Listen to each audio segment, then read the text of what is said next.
तो जैसा कि हमने पिछले एपिसोड में देखा था कि येलिन जो कि अपने फुल पावर ऑफ होकर आया था और हमारी चैप्टर वहीं पे खत्म हो गई थी। तो अब आगे इस एपिसोड के स्टार्टिंग में हम येलिन को देखते हैं जो कि काफी गुस्से और काफी तेजी में चिल्लाता है और जिसके कारण उसके अंदर से काफी खतरनाक मैसिव एनर्जी जो कि प्रोड्यूस होती है। उसकी सिर्फ एनर्जी को महसूस करके हम देखते हैं कि डिमन स्कैमिंग सेट के सारे डिसेबल जो कि वहां से भागने लगते हैं एंड उसकी एनर्जी देखकर जुफेन भी अपने मन में सोच रहा होता है कि सच में इसकी एनर्जी काफी टेरिफाइंग है। इवन बचे हुए हिट पूरे वैली को आग के समुद्र में धकेल चुका है। ऐसा लग रहा है पूरी दुनिया जो कि खत्म होने वाली हो। और इधर हम येलिन को देखते हैं जिसके पीछे एनर्जी से बना हुआ डिसमेंटल ड्रैगन सोल होता है और इस समय येलिन काफी ज्यादा पावरफुल लग रहा होता है। ये देखकर हुक्यू कहता है कि ये तो सोल स्क्रॉचिंग टेक्निक है। अभी हुक्यू का कोई जूनियर कहता है कि ये टेक्निक तभी यूज होती है जब कोई आखिरी सांस तक लड़ रहा हो और अगर जरा से भी गलती हुई तो अपनी पूरी सोल को ही चला सकती है। दुश्मन ने बस 2 बार उसे चालाकी से मारा तो फिर इतनी डेंजरस मूव को यूज करने का क्या मतलब है। ऐसा लग रहा है कि कुछ ज्यादा ये भाग गया है और जिस पर हुक्यू कहता है कि नहीं तुम समझ नहीं रहे हो, ये रियल में मेरा जूनियर ब्रदर है और क्या तुम सब वो भूल गए वो outer sect competition junior brother पहले कैसे बना जो नेक्स्ट सेक्ट में गया था। अब वो फिर से उसी स्टेट में लौट चुका है जब वो अपने खुद का पाथ पहली बार समझा था और जिसने उसे वापस उसी रास्ते पर लाया है और वो है जुपेन, उसका लाइफ का सबसे बड़ा दुश्मन और जिसके कारण वो खुद को पहचान पाया है। इधर हम जुपेन को देखते हैं जो कि अपने मन में सोच रहा होता है कि क्या वो हमें एक करके लड़ने के बजाय सबको एक ही साथ खत्म करना चाहता है। यहाँ तक कि उसने अपनी सोल तक को जला दिया है। कितना पागल है ये। इधर जुपेन जो कि अपने ड्रैगन सोल के 3rd फॉर्म और स्कारलेट के साथ में खड़ा होता है। तभी जुपेन जो कि कहता है स्कारलेट चाहे कुछ भी हो जाए लेकिन तुम्हें सिर्फ मेरे पीछे ही रहना है। स्कारलेट जो कि हमें जवाब देती है लेकिन इधर हम येलिन को देखते हैं जो कि काफी गुस्से में जुपेन की तरफ घूर कर देख रहा होता है और जुपेन भी उसकी इस हाव भाव को नोटिस करता है जिसके बाद में वो कहता है कि स्कारलेट हो सकता है ये हमारी आखिरी टक्कर हो, इस लड़ाई का फैसला करेगी। स्टार्टिंग में मेरी मदद करना लेकिन उसके बाद में तुरंत यहाँ से चले जाना और आगे का सब मुझे संभालने दो। और जिस पर हम स्कारलेट को देखते हैं जो कि वो बोल दे कि यस फादर और जुपेन ये सोचते हुए अपनी आंखें बंद करता है कि इस लड़के का जरूरी आखिरी कोशिश होगा। अगर मैं इस मूव को रोक पाया तो इसका आउटकम भी डिसाइड हो जाएगा। और इधर हम जुपेन का वैल्यूएटिंग ड्रैगन सोल को देखते हैं जो कि येलिन के बिल्कुल सामने खड़ा होता है और इधर हम येलिन को देखते हैं जो कि ये कहते हुए अपने हाथ को ऊपर करता है कि सेक्रेट बीस्ट एनिरेटर की फाइट में जो लास्ट विनर था वही सबसे ज्यादा पावरफुल बन गया और वो अभी भी मैं ही बनूंगा। और इसी के साथ में येलिन जो कि चिल्लाते हुए अपने डिसमेंटल ड्रैगन की रोर के साथ में ही एक काफी खतरनाक एनर्जी बीम जो कि जुपेन की तरफ अटैक कर देता है और ये देखकर ड्रैगन पर्सन जो कि सोच रहा होता है कि मैं क्या करूं,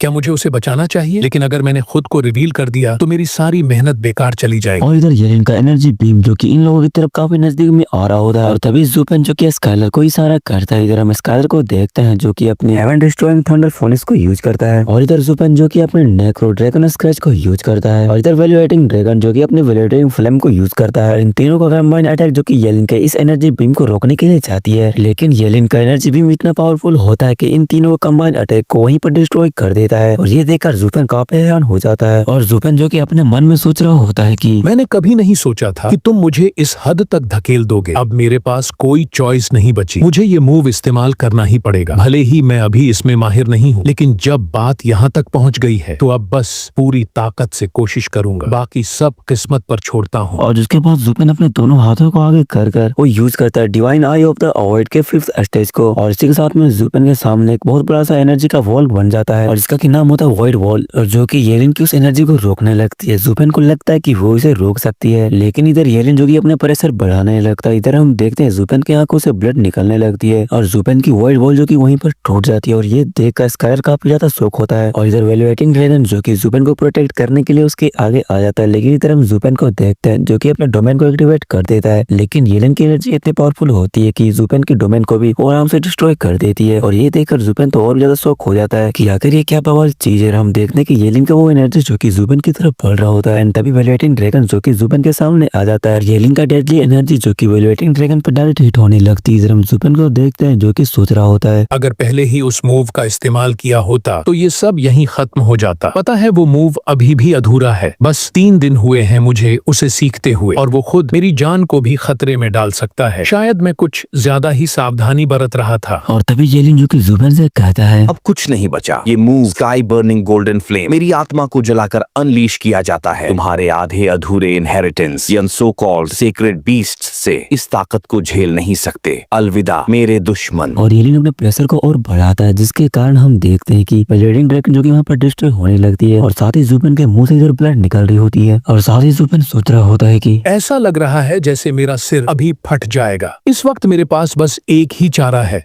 एज्योर ड्रैगन किंग को आगे करके उस गोल्डन फ्लेम पिलर को रोकना। लेकिन अगर एज्योर ड्रैगन किंग बिखर गया तो वो ज्वाला सीधा मेरी आत्मा पर गिरेगी और वहीं असली मौत छुपी है। सब कुछ बस एक पल में खत्म हो सकता है, पूरी सोल का एनाहिलेशन। और इधर हम सिस्टर चूचू को देखते हैं जो कि जूफिन की इस हालत को देखकर काफी निराश होती है, और साथ ही हम इस चूतिया को देखते हैं जो कि काफी खुश हो रहा है। एंड इधर हम दोनों एक्सलेट को देखते हैं जो कि काफी क्यूरियोसिटी के साथ में देख रहे होते हैं या कि जूफिन अब क्या करने वाला है। इधर हम ड्रैगन पर्सन को देखते हैं जो कि अपने आगे वो बंद कर रहता है क्योंकि ये चाहकर भी जूफिन का मदद नहीं कर पा रहा होता। इधर हम जूफिन को देखते हैं जो कि काफी मुश्किल से वहाँ पर खड़ा होता है कि तभी उसे रियलाइज होता है कि उसके पास से कोई गुजर रहा है, और वो देखता है कि स्काइलर जो कि सीधा येलिन की उस एनर्जी के पास में जा रहा था उसे डिफेंस करने के लिए और जूफिन को बचाने के लिए। और जूफिन जो कि अपनी बुरी हालत में उसे रोकने की कोशिश करता है, लेकिन स्काइलर जो कि नहीं मानती और वो अपने सेक्रीफाइस देकर जूफिन को बताने के लिए वहां से चली जाती है, और वो डायरेक्ट जाकर येलिन की उस एनर्जी के पास में जो कि हिट होती है। एंड हम देखते हैं कि स्काइलर की हालत काफी खराब होने लगती है और वहां पर एक काफी तेज रोशनी चमकती है, वहां पर एक ब्लास्ट होती है। उसके बाद वहां पर रोशनी खत्म होती है और जूफिन देखता है कि स्काइलर की पूरी हालत काफी खराब हो चुकी होती है, उसकी पूरी बॉडी जो कि पूरी तरह से जल चुकी होती है, और वो अचानक उसकी बॉडी जो कि जमीन पर गिरती है और जूफिन काफी टेंशन और काफी निराश होता है। इधर हम शीशा चूचू को देखते हैं जो कि काफी शोक हो जाती है, और इसी साथ वैन था जो कि कहता है कि इसका स्पिरिचुअल बीस्ट तो काफी लॉयल था, और जिस पर जिनतियान बोलता है कि वो स्पिरिचुअल बीस्ट जिसे कि जूफिन ने अपनी बेटी की तरफ पाला था, जिस पर वैन तो शोक होते हुए कहता कि तो इसीलिए वो इतना लॉयल थी। और जिस पर जिनतियान कहता है कि सीनियर ब्रदर मैंने अभी क्या कहा आप बिल्कुल भी नहीं समझे, मेरा मतलब है कि स्काइलर उसके लिए उसकी बेटी की तरह है, और अब येलिन ने उसे बुरी तरह से चोट पहुंचा दिया है और अब वो अपना आपा खोने जा रहा है। पिछली बार जब वो वास्तव में गुस्सा हुआ था तो उसने सीधा अपने अपोनेंट को मार दिया था, और जब भी मैं उस पल के बारे में सोचता हूँ तो मेरी पूरी सांसें जो कि फूलने लगती है और मेरी शरीर की एक एक रूम जो कि खड़ा हो जाती है। इस पर वेंताओ कहता कि तो क्या वो इस बार भी जीत सकता है, लेकिन तुम इस वक्त अभी येलिन की पावर को देख भी सकते हो। जिस पर जिनतियान कहता है कि उस 100 स्कूल कॉन्टेस्ट के टाइम पर भी वो येलिन का मुकाबला नहीं कर पाया था, लेकिन आखिरी में वो आदमी फिर भी मर गया। बिलीव मी, अगर जूफिन किसी को मारना चाहता है तो वो बच नहीं सकता है, ये पावर की बात नहीं है। और इधर वेंताओ जो कि जिनतियान के फेशियल एक्सप्रेशन को देखकर वो सोच रहा होता कि नहीं ऐसा नहीं हो सकता, और इसी के साथ में हम जूफिन को देखते हैं जो कि ऊपर से नीचे लैंड करता है, वो वहीं पर जाता है जहाँ पर स्काइलर की बॉडी होती है। वहां पर जाने के बाद में जूफिन स्काइलर से कहता है कि पागल लड़के मिनट में क्या कहा था कि तुम अपने मूव करने के बाद में तुम यहाँ से चली जाना, और जिसके बाद में जूफिन अपने पास से एक पिल निकालता है उसके मुंह में डालने लगता है। वो उससे कहता है कि लगता है तुम काफी बड़ी हो गई हो, जो कि तुम अपनी फादर की भी बात नहीं मान रही हो। और इधर जूफिन जो कि अपनी बेटी के साथ में मौसम में बातें कर ही रहा होता कि तभी इधर येलिन चिल्लाते हुए जूफिन से कहता है कि जूफिन ये तुम्हारा स्पिरिचुअल बीज था जो कि अभी भी तुम्हारा लाइफ को बचाया है, नहीं तो तुम मर ही गए थे। फिर वैसे ये कुछ समय की बात है, चाहे मुझे अपनी जान ही क्यों ना देने पड़े, लेकिन मैं ही जीतूंगा। लेकिन तुम्हारे पास इतनी हिम्मत नहीं है कि तुम मेरे सामने खड़े भी हो पाओ, इसलिए अब तुम हारने वाले हो। और तभी वू किंग जो कि चिल्लाते हुए येलिन से कहता है कि जूनियर ब्रदर रुक जाओ, उसके पास अब कोई भी स्पिरिचुअल बीस्ट नहीं है, इसीलिए अब रुक जाओ, तुम्हें इस तरह से बाहर जाने की कोई भी जरूरत नहीं है। एंड इसी के साथ में हम जूफिन को देखते हैं जो कि अब अपने बीस्ट मोड को एक्टिवेट कर रहा होता है। वो येलिन से कहता है कि तो तुम मुझे पूरी तरह से फाइट करना देखना चाहते हो तो ठीक है, जैसी तुम्हारी इच्छा। और इसी के साथ में हम देखते हैं कि जूफिन के अंदर से काफी खतरनाक पर्पल कलर की काफी खतरनाक ऑरा रिलीज हो रही होती है, और इसी के साथ में ये वाला चैप्टर यहीं पे खत्म होता है। गाइस मैंने एक साथ में 2 चैप्टर को एक्सप्लेन कर दिया है, ठीक है, तो मुझे कोई कहना मत भाई, इसका अगला चैप्टर आएगा तो मैं एक्सप्लेन कर दूंगा। और गाइस मैं तुम लोग को पाँव पकड़ के कहता हूँ यार, तुम्हें मेरे न्यू मानो क्यों नहीं सपोर्ट करे भाई, उसमें 500 व्यूज भी नहीं है, क्या करो, जाओ यार जाके उसे सपोर्ट करो, लेकिन डिस्क्रिप्शन और कमेंट बॉक्स में मैंने पिन कर दिया है।